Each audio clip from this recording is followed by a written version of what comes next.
신명기 강의 59번째 시간입니다.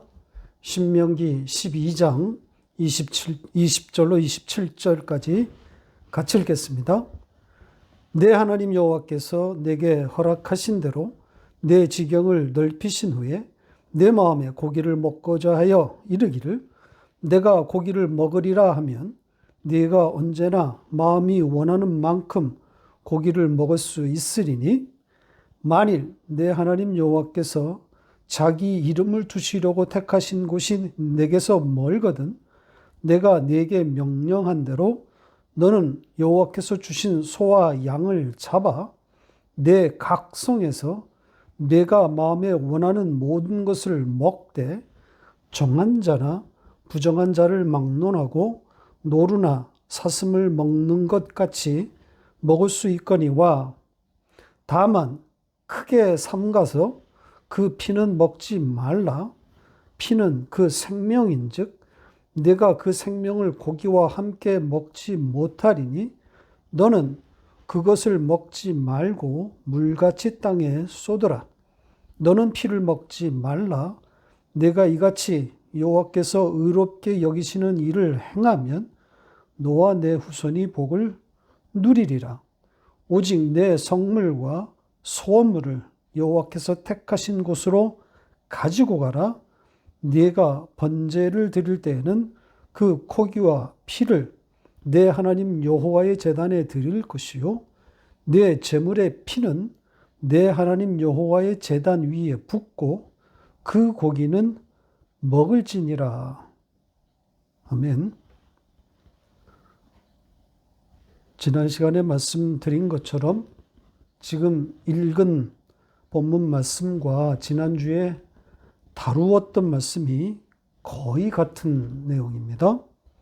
전부 먹는 이야기입니다. 하나님이 들여보내신 그 땅에서 이스라엘은 무엇을 어떻게 먹는가 하는 내용입니다. 따라서 어떻게 읽어야 하겠습니까? 예수를 받아 먹고 천국의 복을 누리는 그 하나님의 백성들의 영적 현실을 고스란히 담고 있는 거겠죠. 완벽한 복음입니다. 자, 지난주와 거의 같은 내용이지만 성경의 취지대로 한 번 더 다루겠다고 예고한 바 있습니다. 오늘 설교는 이 주된 흐름을 보다 더 견고하게 해주는 오늘 본문에 나오는 몇 가지 새로운 표현들을 함께 그것들을 중심으로 진행해 보도록 하겠습니다. 그럼 첫 절인 20절부터 시작해 보겠습니다. 첫 절부터 그 땅, 가나안에 대해서 지난주와는 다른 표현이 등장하고 있습니다. 보시죠. 보시는 것처럼 15절에서는 이 복이라는 포괄적인 단어가 사용된 반면에 오늘 본문 20절에서는 지경이 넓혀졌다. 이런 표현이 사용되었습니다. 지경이 넓혀진다. 땅의 경계가 확대된다. 확장을 말하고 있는 거죠. 지경이 넓혀진다. 어떤 말씀이 연상됩니까? 개업식의 단골 메뉴로 등장하는 역대상 4장이 연상되지 않습니까? 자, 그 유명한 야베스의 기도로 가볼까요? 역대상 4장 10절 같이 읽겠습니다. 야베스가 이스라엘 하나님께 아뢰어 이르되 주께서 내게 복을 주시려거든 나의 지역을 넓히시고 주의 손으로 나를 도우사 나로 혼란을 벗어나 내게 근심이 없게 하옵소서 하였더니 하나님이 그가 구하는 것을 허락하셨더라. 지금 이 개역성경은 지역이라 번역했는데 이전 개역성경에서는 지경을 넓히시고 이렇게 되어 있었죠. 자, 이 야베스의 기도를 가지고 장사 잘 되게 해달라는 취지로 얼마나 우려먹었습니까? 아직도 거기에서 벗어나지 못하고 개업식 고사를 지내는 예수 무당들이 많지 않겠습니까? 자, 오늘 본문이 말하는 것처럼 이 지경이 넓혀지는 것과 복은 같은 개념이고, 따라서 예수로 말미암아 이루어지는 천국의 현실을 말하는 것 아니겠습니까? 땅에서 잘 되는 것, 지경이 확대되는 이 번영, 이런 이 인류 보편적인 경험을 사용해서 하나님 나라, 하늘을 설명하고 있는 거란 말이죠. 따라서 땅에서 잘 되는 것과 성도의 이 땅에서의 삶을 연결하면 답이 없습니다. 이 땅에서 잘 되는 것과 믿음의 문제를 연결하기 시작하면 꼬이는 겁니다. 잘 되는 사람도 있고, 망하는 사람도 있고, 또 잘 될 때도 있고, 망할 때도 있는 거란 말이죠. 그리고 잘 된다고 해서 다 좋은 것만도 아니고, 망했다고 해서 안 된다고 해서 다 나쁜 것도 아니란 말이죠. 살아보니 그런 것 같습니다. 또 나이가 들어가다 보니 그런 것들이 조금 보이기도 합니다. 잘 될 때는 나름대로의 또 고충이 있는 것이고, 꼬일 때는, 안 풀릴 때는 그 나름의 또 깨달음이 있는 거란 말이죠. 사도 바울의 고백대로 풍부할 때나 가난할 때나 공의 예수로 말미암는 자족을 배우는 것이 신앙생활 아니겠습니까? 진짜 만족은 오로지 예수 밖에는 없음을, 예수를 받아 먹음으로 온다는 것을 배우는 거란 말이죠. 자, 그럼 이제 본격적으로 이 먹는 이야기로 들어가 보겠습니다. 하나님께서 지경을 넓혀주시면 너희가 원하는 대로, 원하는 만큼 고기를 먹게 될 것이다. 이렇게 말하고 있습니다. 그 땅에서의 풍요로움, 풍족함을 말하고 있는 거겠죠. 20절의 주된 내용입니다. 자, 그런데 이어진 21절에서는 그 풍부함에 대한 보충 내용이 나오는데요. 파격적입니다. 뭐라고 되어 있습니까? 자, 21절을 좀 다시 볼까요? 여호와께서 자기 이름을 두신 곳이 아닌 곳에서의 풍족함을 언급하고 있는 내용입니다.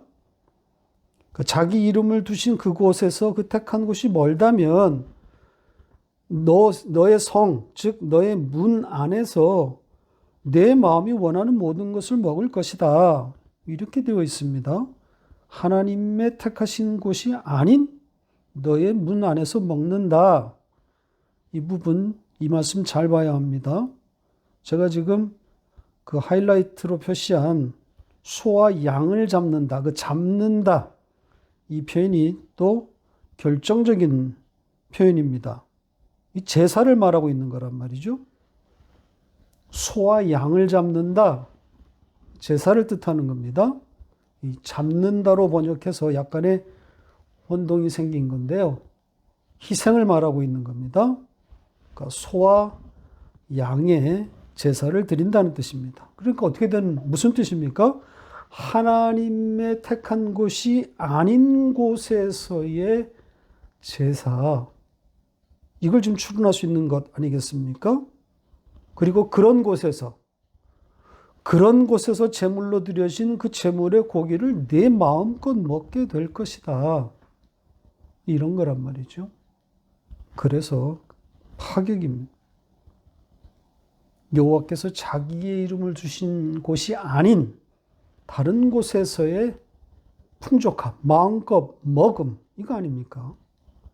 이걸 어떻게 읽어야 할까요? 성전 아닌 곳에서의 풍족함. 문자적으로는 이런 거란 말이죠. 그래서 상당히 까다로운 내용입니다. 두 가지 해석이 가능하다고 봅니다. 하나는 문자 그대로의 부정적인 의미입니다. 하나님이 택하지 아니한 곳에서의 제사, 그리고 먹음. 그러니까 이스라엘의 악행을 담았다고 할 수 있는 거죠. 너희는 내가 없는 곳에서 너희들의 그 먹음, 풍족함을 찾게 될 것이다. 이런 취지입니다. 다른 해석은 긍정적인 의미로 여전히 천국의 현실로 보는 겁니다. 이스라엘의 악행이 아니라 이스라엘이 누리게 될 천국, 영적 현실로 보는 거죠. 자, 이 해석은 여호와의 이름이 없는 곳에서의 풍족함, 이 장애물을 넘어야 하는 과제가 남습니다. 넘을 수 있을까요? 저는 이 후자의 견해이기 때문에 그 이야기를 좀 이어가 보겠습니다. 21절의 내용을 다시 정리하면 이렇습니다. 보세요. 제가 요약해 본 건데요. 자, 이렇게 정리해 놓고 보면 답이 보입니다. 여호와의 이름이 없는 곳에서 너희가 죽인 그 희생 제물, 즉 예수를 마음껏 먹는다, 이런 거잖아요. 그러니까 예수의 치욕스러운 저주의 죽음을 고스란히 담고 있지 않습니까? 이스라엘의 모든 죄를 뒤집어 쓰고 저주의 땅, 영문 밖으로 나가는 저주받은 예수의 모습 아니겠습니까? 십자가가 선 골고다의 예수란 말이죠. 설득력 있지 않습니까? 전체 문맥에도 맞고요. 전체 문맥이 지금 영적 현실, 천국의 현실을 말하고 있지 않습니까? 그리고 바로 이어진 22절과도 아주 잘 연결됩니다. 정한 것과 부정한 것 공히 먹게 될 것이다. 이 내용입니다. 정한 자와 부정한 자가 공히 먹는다, 이게 아니고 정한 짐승과 부정한 짐승 공히 먹을 것이다. 이게 지난주 우리의 해석 아닙니까? 그러니까 이스라엘이 먹는 정한 고기, 정한 짐승은 무죄한 예수라고, 무죄의 예수라고 그랬고, 부정한 짐승은 죄를 뒤집어 쓴 죄인 예수라고 그렇게 해석한 바 있습니다. 지금 이 문장에서 강조하고 있는 바는 이 부정한 짐승입니다. 부정한 것. 지금 노루와 사슴이 등장하지 않습니까? 노루와 사슴을 먹는 것처럼 너희는 부정한 것도 먹게 될 것이다. 이런 거란 말이죠. 이 노루와 사슴은 율법이 규정한 대표적인 정한 짐승입니다. 그러니까 정한 짐승을 먹는 것처럼 부정한 것도 먹게 될 것이다. 이런 겁니다. 그러니까 이스라엘이 절대 먹어서는 안 되는 율법이 규정한 그 부정한 짐승의 고기를, 그것도 하나님이 택하신 장소가 아닌 곳에서 마음껏 먹게 될 것이다. 이 파격을 잘 읽어야 합니다. 파격의 연속인 거죠. 자, 다음 내용으로 가볼까요? 피에 대한 내용입니다. 23절부터 25절까지 이어져 있습니다. 지난주에 본문 말씀과 비교해 보면 피에 대해서 몇 가지가 첨가되어 있습니다. 고기를 먹되 피는 먹지 않게 될 것이다. 물같이 땅에 쏟을 것이다. 지난주의 내용은 이거였지만 오늘 말씀은 여기에다가 피에 대해서 추가적인 설명이 첨가되어 있습니다. 우선 23절을 보면 피는 먹지 않게 될 것이다. 이렇게 말씀하면서 피는 그 생명이다. 이런 내용이 첨가되었습니다. 피가 생명이라는 거거든요. 지난주에 소개해드린 레위기 17장의 말씀보다 더 비약적입니다. 육체의 생명은 피에 있다. 여기에서 오늘은 피가 곧 생명이다. 이렇게 말하고 있단 말이죠. 지난주에도 말씀드린 바대로 문자로 과학과 논리적 이성으로 접근할 내용이 아닙니다. 예수의 피로 읽어야 해석이 되는 거죠. 예수의 피, 즉 예수의 희생으로 죽은 자들이 살아나는 복음 이야기란 말입니다. 자, 25절도 지난주에는 나오지 않았던 내용입니다. 뭐라고 되어 있습니까? 피를 먹지 않으면 너와 내 후손이 복을 받을 것이다. 복을 누릴 것이다. 이렇게 되어 있죠. 좀 빈약한 번역인데요. 직역한 문장과 한번 비교해 보세요. 보시는 것처럼 하나님의 의지를 담아서 옳은 것, 즉 피를 먹지 않음으로 오게 될 잘됨, 즉 천국의 현실, 풍성한 현실을 말하고 있는 겁니다.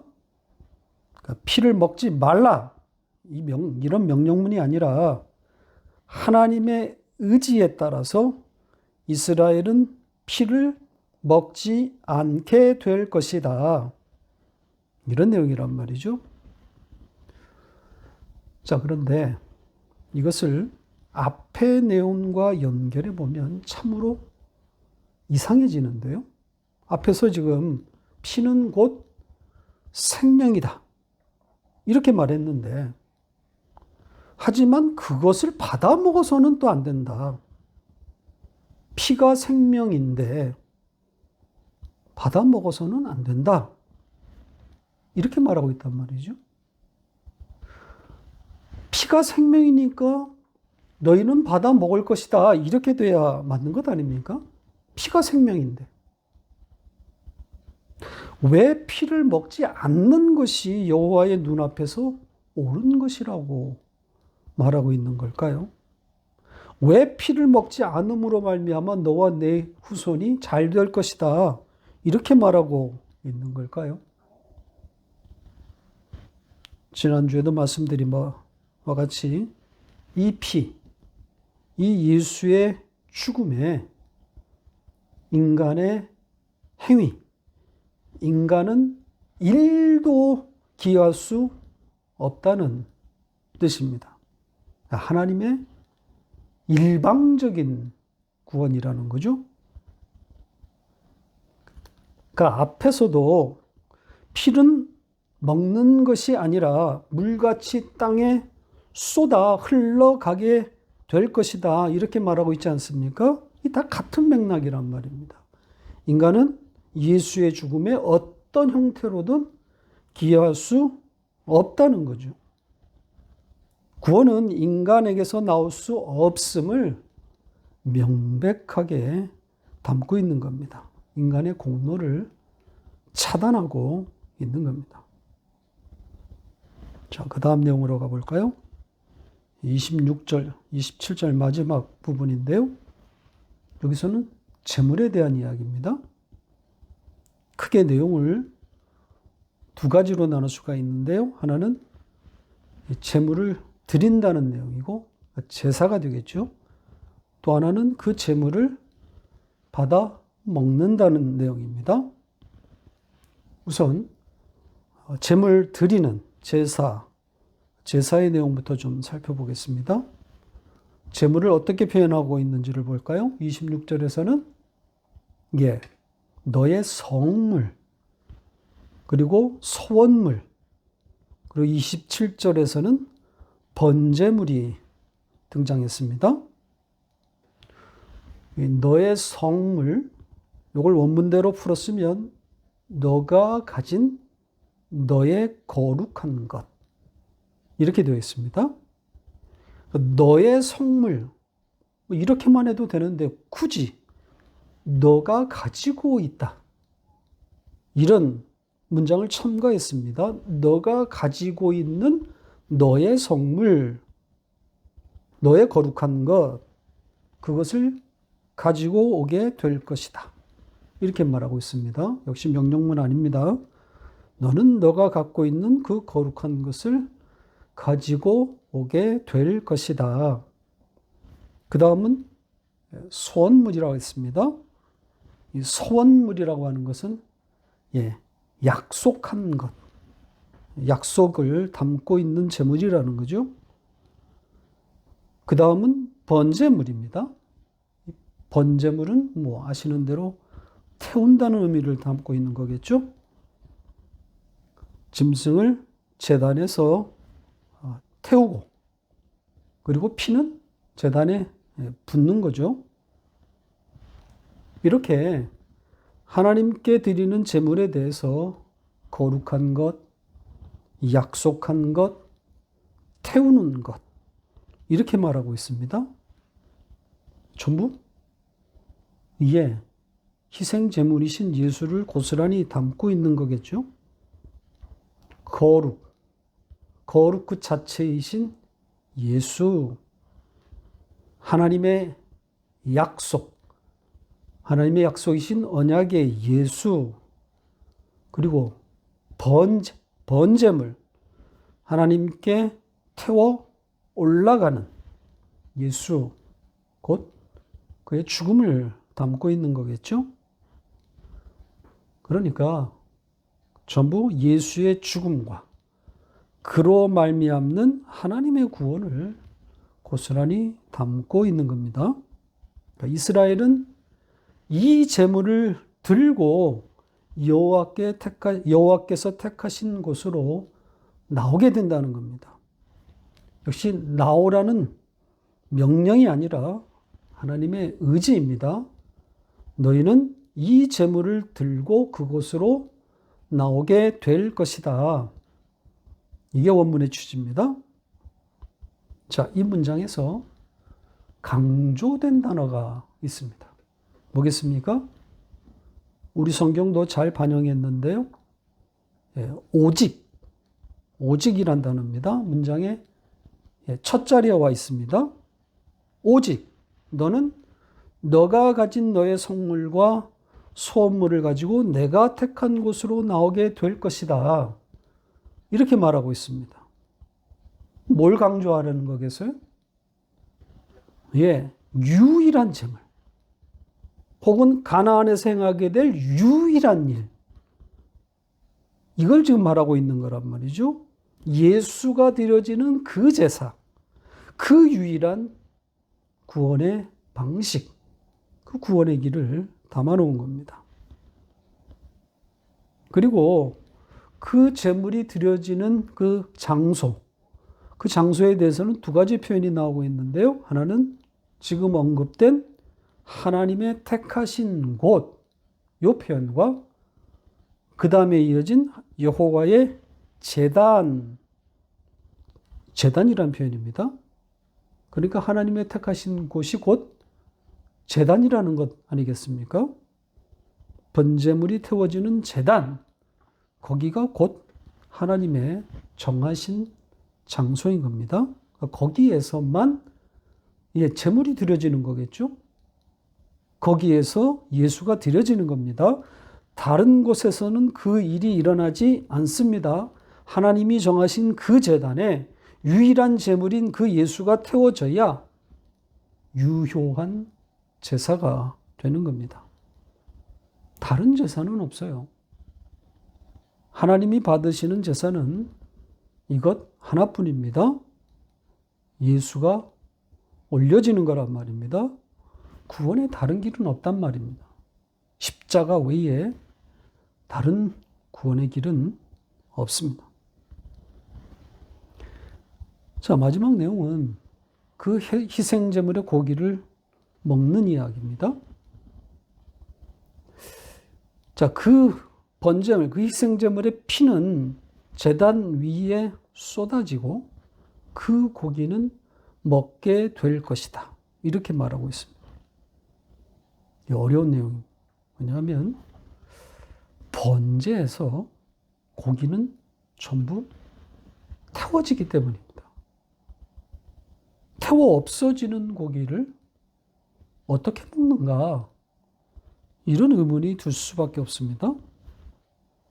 번제에서 고기를 먹는 예가 있는가? 일반적으로 번제는 소와 양의 전부를 태우는 제사법입니다. 제물을 죽여서 피를 받아내고 가죽은 벗기고 지체별로 각을 떠서 몽땅 태웁니다. 내장도 예외 없이 태웁니다. 그래서 번제를 70인경에서는 홀로카우토마라는 단어로 번역했습니다. 홀로스라는 단어와 카이오의 합성어인데요. 몽땅 태운다는 뜻입니다. 이 단어에서 영어의 홀로코스트가 왔습니다. 대학살. 따라서 이 번제의 제사에서는 제사장들에게 분배할 고기가 없는 거죠. 번제물을 온전히 태우는 거란 말입니다. 그럼에도 왜 고기를 먹을 것이다 이렇게 말했는가 하는 거죠. 난제입니다. 자, 이 본문을, 이 문장을 여러 번 자세히 읽어봤더니 의외의 단서가 포착되었습니다. 이 먹을 것이라고 한 고기는 번제물이 아니라 다른 제물을 말하고 있음을 발견한 겁니다. 27절 다시 보세요.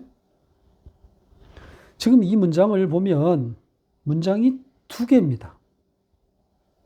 첫 문장은 번제의 제사를 말하고 있는 거고요. 둘째 문장은 다른 이야기입니다. 지금 이 둘째 문장에 그 하이라이트된 네 제물, 여기에 제물은 번제물이 아닙니다. 원문에도 다른 단어를 사용했습니다. 희생제물로 번역되는 단어입니다. 그러니까 일반적인 모든 제물을 포괄하고 있는 단어라고 할 수 있는 거겠죠? 그러니까 앞 문장에서는 번제를 이야기한 거고 지금 이 두 번째 문장은 번제가 아닌 다른 제사를 말하고 있는 것으로 보입니다. 물론 앞 문장의 번제나 둘째 문장의 희생제물이나 공이 하나님께 드려지는 이 예수라는 제물을 담고 있는 것은 같습니다. 다만 번제물은 하나님께 온전하게 하나님께만 드려진다는 것을 담은 것이고 이스라엘이 받아 먹게 될 이 제물, 희생제물은 그렇게 하나님 앞에 드려진 제물과 인간의 구원이 어떻게 연결되어 있는지를 담았다고 볼 수 있습니다. 그러니까 하나님의 일방적인 구원이지만 그 하나님의 믿음이 택한 자들에게 찾아와서 그 하나님의 구원이라고 하는 그 선물, 그 은혜를 알고 깨닫도록, 그래서 찬송하도록 끌고 가시는 거란 말이죠.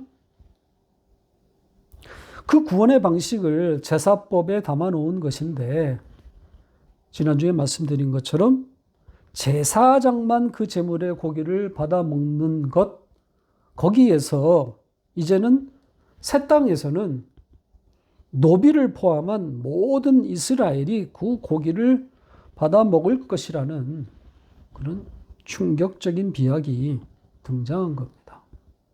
파격인 거죠. 이 전통적인 제사법과 정면으로 충돌하고 있는 겁니다. 그 땅에서는 누구나 그 고기를 먹게 될 것이다. 이런 내용 아닙니까?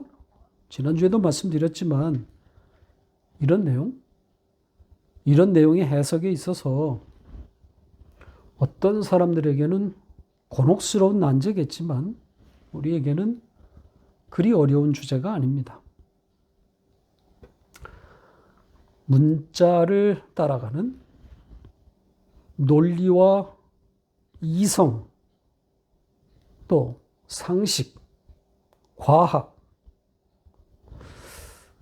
그런 사람들에게는 난제, 아니 해석 불가능, 나아가 성경의 오류라고 말할 수 있는 난해한 내용입니다. 이스라엘 평민이, 심지어 노비가, 이방인 노비가 하나님의 제물에 손을 댄다? 있을 수 없는 일입니다. 제물의 고기를 어떻게 노비가, 어떻게 평민이 먹을 수 있습니까? 그리고 새 땅에 들어가서 제사법이 개정되었거나, 그래서 제사장이 아닌 평민이나 노비도 먹을 수 있도록 그렇게 허락된 적이 있습니까? 그런 일이 일어난 적이 없어요. 그러니 해석이 될 수가 없는 거죠. 그러나 성경의 문법, 즉 예수와 십자가로 성경을 읽어가는 자들에게는 막힘이 없습니다. 제사장만 그 고기를 먹는다고 해도, 레위인만 그들에게 준다고 해도, 또 평민과 노비가 먹는다고 해도 무슨 문제가 되겠습니까? 전부 예수를 받아먹는 이야기를 하고 있는 거란 말이죠. 구원과 천국 이야기를 하고 있는 겁니다. 성경은 과학이 아닙니다. 역사책도 아닙니다. 도덕적 규범을 담은 윤리 교과서는 더더욱 아니고요. 성경을 가지고 이 세상을 해석하고 역사를 해석하고 이 세상을 살아가는 지혜를 얻으려고 하면 실패합니다. 성경에 모든 것이 있다. 성경에 답이 있다. 맞는 것 같지만 틀린 답입니다. 답이 없어요. 그런 것 같았으면 진즉에 지적 천재들이 다 하나님을 인정하고 십자가 앞에 무릎 꿇었을 겁니다. 천재 과학자들이 다 성경 앞에 손발 다 들었을 거란 말이죠. 성경은 세상을 설득하지 않습니다. 그러기 위해 기록된 책이 아닙니다. 그러려면 이렇게 쓰면 안 되는 거죠. 과학적으로, 논리 정연하게, 상식과 이성에 부합하는 내용이어야 하는 겁니다. 전지전능한 신이라면 충분히 그렇게 할 수 있는 실력이 있지 않겠습니까? 그러나 성경은 그렇게 쓰여지지 않았습니다. 오로지 계시로만 읽혀지는 책입니다. 계시를 통해 마음의 눈이 열린 자만 읽어낼 수 있단 말이죠. 그래야 예수의 십자가라는 이 황당무계한 구원의 방식에 동의할 수 있는 것 아니겠습니까? 말씀을 맺겠습니다. 누누이 말씀드린 바대로 신앙생활은 양육입니다. 양육. 먹는다는 거죠. 예수를 받아 먹는 것이 신앙생활입니다. 왜 예수이어야만 하는지, 왜 십자가만 붙들어야 하는지를 배우는 거란 말이죠. 성도는 이 양육을 위해 세상을 사는 겁니다. 그거 배우고 나면 그러면 돌아가는 겁니다. 다 배우면 돌아가는 거예요. 나는 아니구나. 정말 아니구나. 예수밖에는 없구나. 뼛속으로부터 이런 고백이 나오는 그 완성으로 우리는 가고 있는 중입니다. 정확히는 끌려가고 있는 거죠. 하나님의 열심, 하나님의 방문이 우리를 그 자리로 몰아가고 있는 겁니다. 마라나타. 바로 그 완성의 때, 그 완성의 자리를 가리키고 있는 말 아니겠습니까?